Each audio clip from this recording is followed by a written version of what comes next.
रामचरितमानस के इस भाग में मुनि विश्वामित्र प्रभु श्री राम और लक्ष्मण जी को लेकर के धनुष यज्ञ की ओर जा रहे होते हैं।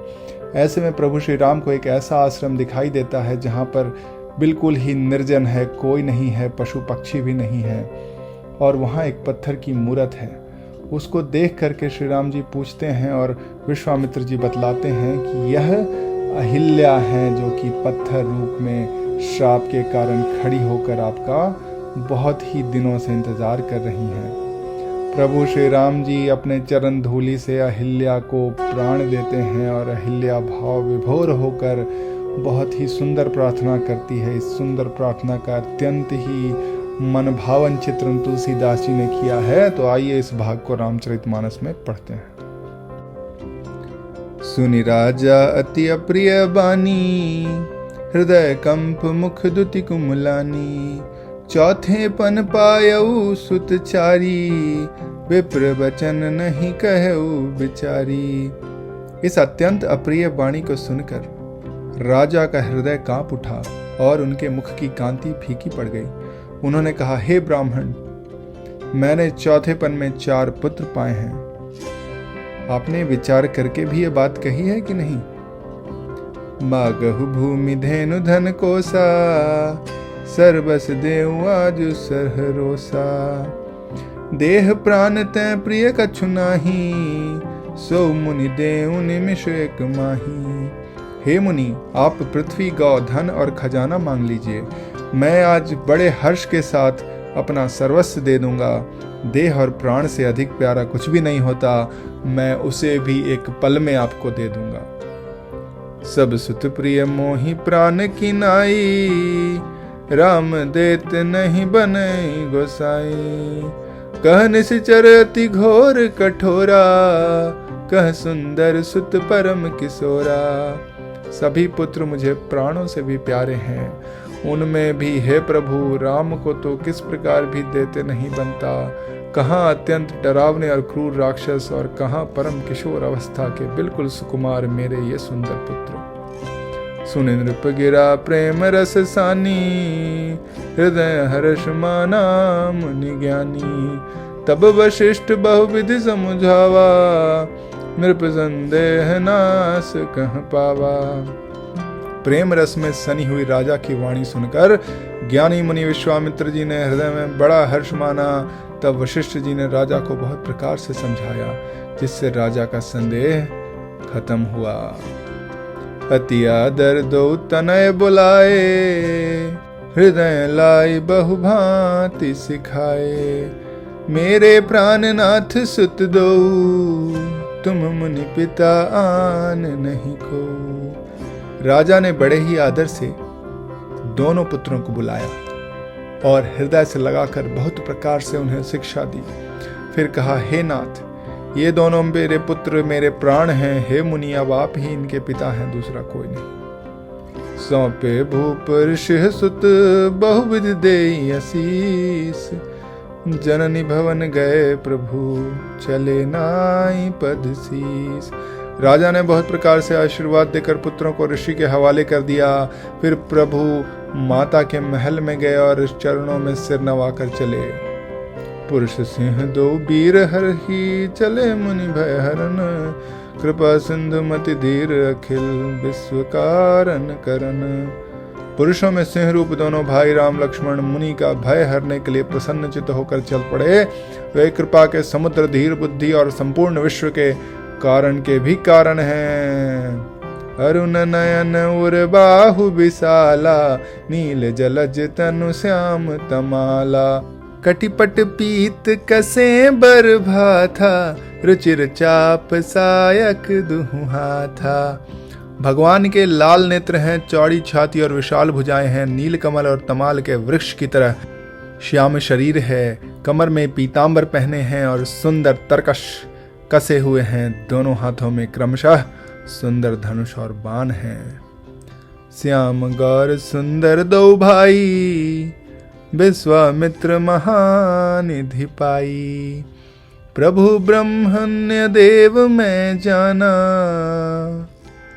मोहि नित पिता तजेउ भगवाना। श्याम और गौर वर्ण के दोनों भाई परम सुंदर हैं।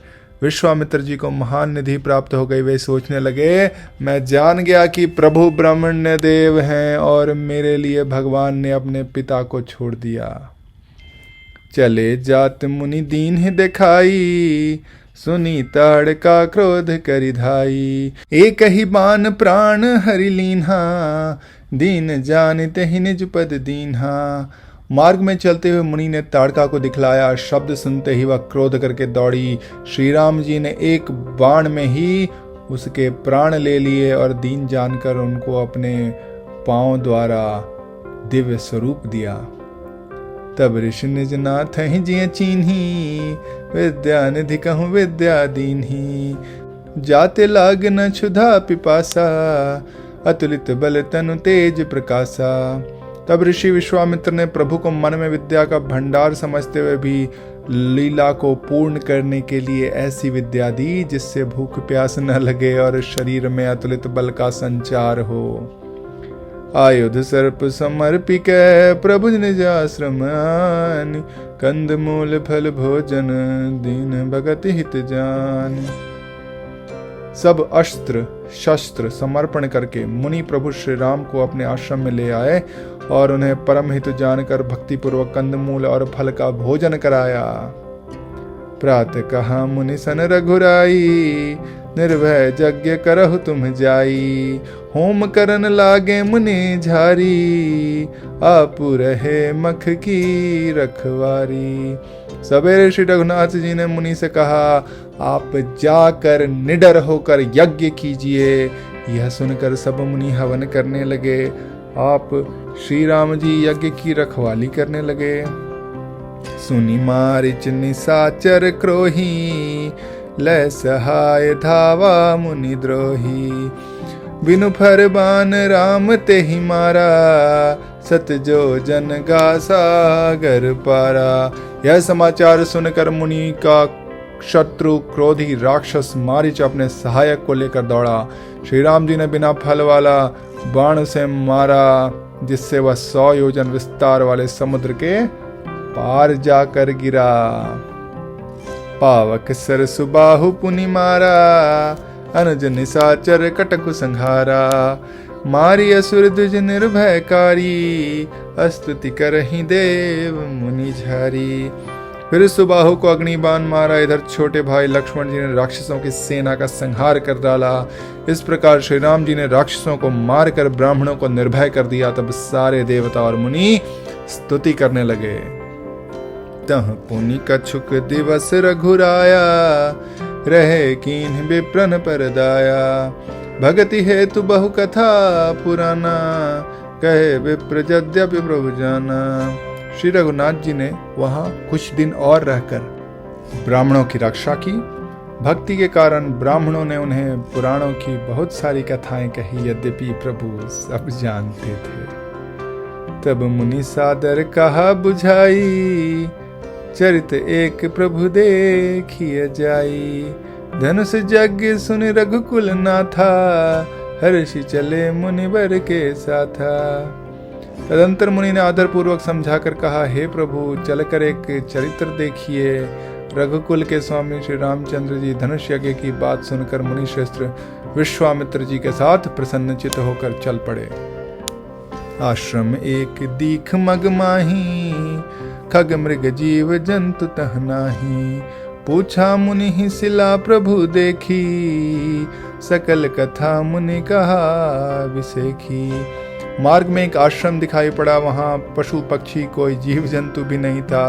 पत्थर की एक शिला को देखकर प्रभु ने पूछा। तब मुनि ने विस्तार पूर्वक सब कथा कह दी। गौतम नारी श्राप बस, उपल देह धरि धीर। चरण कमल रज चाहती, कृपा करहु रघुवीर। गौतम मुनि की स्त्री अहल्या श्रापवश पत्थर की देह धारण किए बड़े धीरज से आपके चरण कमल की धूली चाहती है।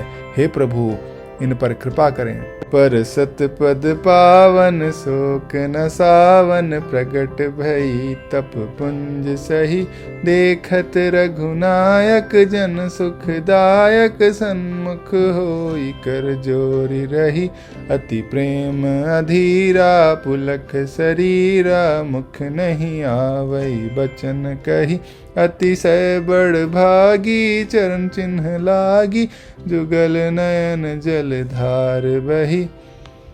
श्री रामचंद्र जी के पवित्र और शोक को नाश करने वाले चरणों का स्पर्श पाते ही सचमुच वह तपोमूर्ति अहल्या प्रकट हो गई।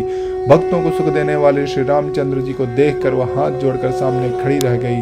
अत्यंत प्रेम के कारण वह धीर हो गई, शरीर पुलकित हो उठा, मुख से वचन कहे नहीं जाते। वह अत्यंत बड़भागिनी अहल्या प्रभु के चरणों से लिपट गई और उनके दोनों नेत्रों से जल की धारा बहने लगी।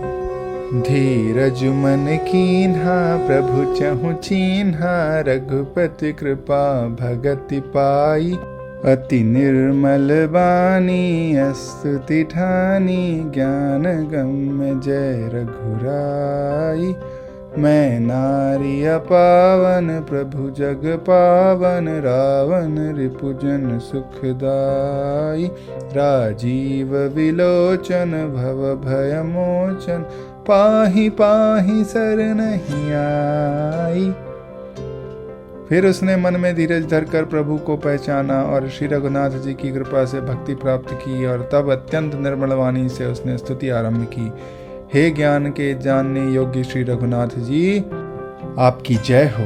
हे प्रभु, आप जगत को पवित्र करने वाले, भक्तों को सुख देने वाले और रावण के शत्रु हैं। हे कमल नयन, हे संसार के भय से छुड़ाने वाले, मैं आपकी शरण में आई हूँ, मेरी रक्षा कीजिए। मुनि श्राप जो दीन्हा, अति भल कीन्हा, परम अनुग्रह में माना, देखेऊ भरी लोचन हरि भव मोचन, इहै लाभ शंकर जाना। बिनती प्रभु मोरी मैं मति भोरी, नाथ न मांगऊ बर आना, पद कमल परागा रस अनुरागा, मम मन मधुप करे पाना। मुनि ने जो मुझे श्राप दिया वो अच्छा ही किया। मैं उसे अत्यंत अनुग्रह मानती हूँ कि जिसके कारण मैंने संसार छुड़ाने वाले श्री हरि को नेत्र भर कर देखा। आपके दर्शन को शंकर जी सबसे बड़ा लाभ समझाते हैं। हे प्रभु, मैं बुद्धि की बड़ी भोली हूँ। मेरी एक विनती है कि हे नाथ, मैं और कोई वर नहीं मांगती, केवल यही चाहती हूँ कि मेरा मन रूपी भौरा आपके चरण कमल की रज के प्रेम रूपी रस का सदा पान करता रहे। जेहि पद सुर सरिता परम पुनीता, प्रगट भई शिव शीस धरी, सोई पद पंकज जेहि पूजत, अज मम सिर धरऊ कृपाल हरि। एहि भांत सिधारी गौतम नारी, बार बार हरि चरण परी, जो अति मन भावा सो बरु पावा, गए पति लोक आनंद भरी। जिन चरणों से परम देवी गंगा जी प्रकट हुई हैं, जिन्हें शिव जी ने सर पर धारण किया है और जिन चरण कमलों को ब्रह्मा जी पूजते हैं, हे कृपालु हरि, आपने उसे मेरे सिर पर रखा। इस प्रकार स्तुति करते हुए बार बार भगवान के चरणों में गिरकर जो मन को बहुत ही अच्छा लगा, उस वर को पाकर गौतम की स्त्री अहल्या आनंद में भरी हुई पति लोक को चली गई। अस प्रभु दीन बंधु हरि, कानन रहित दयाल, तुलसीदास सठ तेहि भजू, छाड़ी कपट जंजाल। प्रभु श्री रामचंद्र जी ऐसे दीन बंधु और बिना ही कारण के दया करने वाले हैं। तुलसीदास जी कहते हैं कि हे मन, तू कपट जंजाल को छोड़कर प्रभु श्री राम का ही भजन कर, प्रभु श्री राम का ही भजन कर।